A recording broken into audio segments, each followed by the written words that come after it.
अस्सलाम वालेकुम and welcome to my channel. तो आज की वीडियो जो है मुझे कुछ वजूहात की बिना पे आउटडोर शूट करनी पड़ रही है। मैं किस टॉपिक में वीडियो बनाने वाली हूँ वो ये है कि आजकल रिसेंटली बहुत सारे लोगों को इंटरव्यू लेटर रिसीव हो रहे हैं। जब इंटरव्यू लेटर आते हैं तो उसके बाद आपका पहला काम होता है आप मेडिकल अपना बुक कराते हैं, सब करते हैं, लेकिन मेन कंसर्न होता है कि इंटरव्यू वाले दिन हमसे कौन से सवाल किए जाएंगे, कौन से क्वेश्चन है जिनके लिए अगर हम प्रिपेयर हों तो हमें इंटरव्यू डे पे कुछ आसानी होगी। मैंने एक लिस्ट प्रिपेयर की है 1 by 1 डिफरेंट कैटेगरीज की कि उनमें कौन से क्वेश्चन आपसे पूछे जा सकते हैं। आज हम बात करेंगे F2A कैटेगरी की और उन सवालात की। Let's start with that.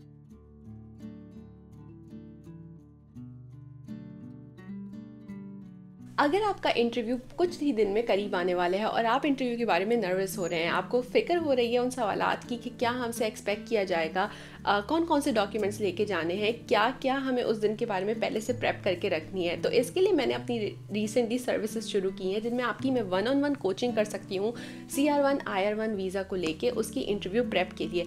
अगर आप इसमें इंटरेस्टेड हो तो आप मेरे डिस्क्रिप्शन में जाके गूगल फॉर्म फिल कर सकते हैं और फिर वहाँ पर अपना सेशन बुक कर सकते हैं, जिसमें मैं आपके साथ वो क्वेश्चन शेयर करूंगी PDF के फॉर्मेट में और मैं आपके साथ अपने एक्सपीरियंस को शेयर करूंगी और मैं आपको उन सवालात या उन प्रिपरेशन के बारे में बता सकती हूँ जो आपके लिए हेल्पफुल होंगी आपके बिग डे के लिए।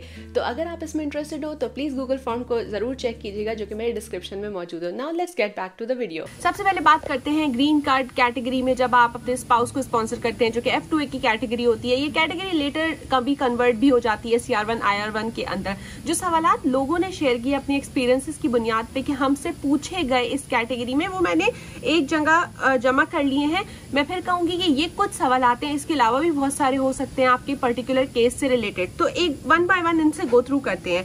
सबसे पहले पूछा गया most common question, what's your name, Who's calling you। अच्छा, जब आपका Who's calling you पूछेंगे तो हमेशा याद रखिए कि आपको अपने स्पाउस का नाम जो है, अपने पिटिशनर का नाम जो है, वो स्पेलिंग उसकी पूरी सही पता होनी बहुत जरूरी है।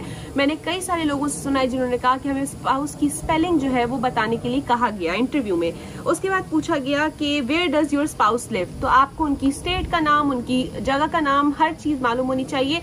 एरिया की भी आपको कुछ बेसिक सी मालूमात होनी चाहिए, यानी वहाँ की जो फेमस प्लेसेस हो, इस तरह की मालूमात। इसके बाद एक सवाल बहुत कॉमन है कि क्या वो अकेले रहते हैं अपने घर में, इसकी भी आपको मालूम होनी चाहिए, या उनके साथ कौन रहता है उस घर के अंदर। तो आपको उस घर में रहने वाले मेंबर्स के बारे में भी बेसिक मालूमात होनी चाहिए। अगर आपके इन लॉज साथ रहते हैं या किसी और के साथ रहते हैं तो आपको इन जनरल वो मालूमात जरूर होनी चाहिए। उसके बाद एक और सवाल जो बहुत कॉमनली पूछा जाता है कि उनकी जॉब क्या है। उनकी जॉब से मुतालिक अगर वो डॉक्टर है, इंजीनियर है, तो आपको खाली जॉब का नहीं पता होना चाहिए बल्कि जॉब की पर्टिकुलर डेजिग्नेशन का पता होना भी बहुत जरूरी है। उसके बाद जो है एक और सवाल पूछा गया कि when did you get married. तो when did you get married का याद रखिएगा, पाकिस्तान के केस में जो मेन चीज होती है वो निकाह वाली डेट जो होती है, जब आपका निकाह हुआ होता है, जब आपने साइन किए होते हैं, वो डेट आपको याद रखनी है अपनी शादी की, वही आपकी ऑफिशियल डेट होती है। जब हम रुखसती, वलीमा, इन सारी चीजों को देखते हैं तो मेन शादी की डेट वही होती है जब आपने निकाहनामा साइन किया होता है। उसके बाद एक और क्वेश्चन आया कि is this your first marriage. तो अगर पिछली मैरिजेस हैं, डिवोर्स हुई है या आपके पार्टनर की डेथ हो चुकी है तो उसके डॉक्यूमेंट साथ रखना बहुत जरूरी है। उस मैरिज की तफसीलात भी आपको पता होनी चाहिए। इसके बाद ये पूछा गया कि ये आपकी स्पाउस की पहली मैरिज है, तो आपको अपने स्पाउस की पिछली शादियों का भी इल्म होना चाहिए। आया वो शादियां जो है वो उनका इख्तिताम डिवोर्स पे हुआ या जो है वो डेथ हो गई एक पार्टनर की, तो आपको इसकी मालूमात और इसके तमाम डॉक्यूमेंट्स अपने साथ रखने हैं। इसके बाद एक सवाल पूछा गया कि आर यू 2 कजन्स, आपकी शादी कैसे हुई। इन जनरल ये सवाल पूछा जाता है किस सिनेरियो में। जो भी लोग कहते हैं कि जी फैमिली ने अरेंज किया, हमारी अरेंज मैरिज थी, तो अगला सवाल फॉलो अप क्वेश्चन ऑफिसर करता है कि आर यू 2 कजन्स। अच्छा, कजन्स जो है वो आपने यस या नो में जवाब देना है। अगर आप हैं तो हाँ, नहीं है तो नहीं है। लेकिन आपको ये डिटेल जब वो पूछे तभी बतानी होती है कि अगर ऑफिसर ने पूछा है कि आप कजन है तो आप बताएंगे। कजन के मुतालिक मैं अपनी एक और वीडियो में भी डिस्कस कर चुकी हूँ, वो आप चेक कर सकते हैं कि कजन के लिए state by state different laws होते हैं। तो आपने उसका ख्याल रखते हुए ही इस क्वेश्चन को एड्रेस करना है और पहले से इसके लिए प्रिपेयर होके भी जाना है। इसके बाद अगला सवाल होता है कि when did you see her last time, see him और हर लास्ट टाइम, आपने अपने स्पाउस को आखिरी मर्तबा कब देखा था, कहाँ देखा था। तो आपको उसकी पर्टिकुलर डेट याद होनी चाहिए, कब देखा था, कहाँ देखा था, कितने अरसे के लिए वो आपको विजिट करने के लिए आई थी या आए थे। अच्छा, उनके जो पासपोर्ट के एंट्री एग्जिट स्टैम्प्स होते हैं कि उन्होंने आपको विजिट किया, वो भी बहुत हेल्पफुल होते हैं अगर आप उन्हें CEAC के पोर्टल पे अपलोड करना चाहें और अपने साथ इंटरव्यू के दिन लेके जाना चाहें, वो बहुत सारे लोगों को हेल्पफुल साबित होते हैं। इसके बाद एक और सवाल जो पूछा गया है कि how many times she visited you after marriage, अगर उन्होंने किया है लड़के ने तो how many times he visited you after marriage. तो शादी के बाद कितनी दफ़ा आए हैं आपको ये भी पता होना चाहिए। ये चीज़ें छोटी मोटी लगती है कि जी 5-6 दफ़ा आए हैं, ऐसा जवाब नहीं देना होता, आपने एग्जैक्टली बताना होता है कि जी 5 दफ़ा आए हैं। लास्ट टाइम 6 जुलाई को आए थे और उसके बाद 12 अगस्त को गए थे, टोटल नंबर ऑफ डेज इतने थे।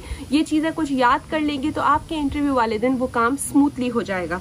इसके बाद एक और सवाल है कि how long did she visit you. अब आप देख रहे हैं कि ये फॉलो अप क्वेश्चन है, पहले पूछा कि आखिरी बार कब देखा था, फिर पूछा कितनी दफ़ा देखा है आपने उनको इन टोटल आपकी शादी के बाद से, उसके बाद पूछा कि उन्होंने आपको कितने दिन के लिए विजिट किया। तो ये सारी चीज़ों की इन जनरल आपको मालूमात डिटेल में होनी चाहिए। ये सवालात वही हैं जो डिफरेंट लोगों ने शेयर किए हैं कि हमसे हमारे इंटरव्यू में पूछे गए।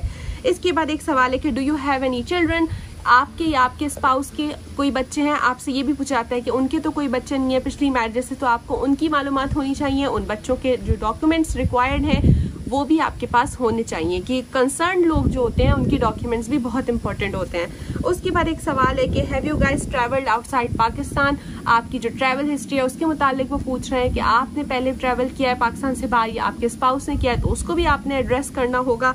उसके बाद अच्छा, कहीं भी आप अगर 6 महीने से ज़्यादा रहे हैं तो आपको याद है कि आपको पुलिस सर्टिफिकेट भी रिक्वायर्ड होता है। उसके बाद पूछा है कि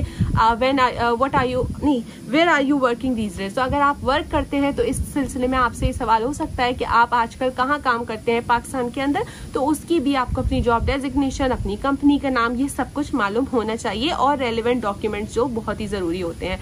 तो ये कुछ सवाल थे F2A कैटेगरी के अंदर। ग्रीन कार्ड ने जब अपने स्पाउस को स्पॉन्सर किया, मैंने कुछ 16 सवालात आपको इन जनरल बता दिए। बहुत सारे सवालात होते हैं जो आ सकते हैं, केस बाय केस सवालात मुख्तलिफ भी हो सकते हैं, लेकिन इन जनरल आपको इसी तरह के सवालात के लिए प्रिपेयर करना होता है। डिफरेंट ग्रुप्स पे, डिफरेंट प्लेटफॉर्म्स पे लोग अपने इंटरव्यू के बाद अपने इंटरव्यू के तजुर्बे शेयर करते हैं कि जी हमसे ये पूछा गया, ये चाहिए था, उनको ज़रूर पढ़ा कीजिए, उससे बहुत हेल्प होती है क्योंकि ऑफिसर उसी तरह का आपका भी होपफुली एक्सपीरियंस होता है और ऑफिसर आपसे भी उसी तरह की चीज़ें पूछता है। तो मुझे उम्मीद है कि आपको इस वीडियो से कुछ फ़ायदा हासिल हुआ हो। आइंदा आने वाले दिनों में मैं और भी कैटेगरीज के अंदर इसी तरह इंटरव्यू के क्वेश्चंस की सीरीज़ करती जाऊंगी। उसको आप जो है वो अपने पास देख कर सकते हैं, नोट डाउन कर सकते हैं, ताकि आप अपने इंटरव्यू के दिन उसी के हिसाब से प्रिपेयर करें।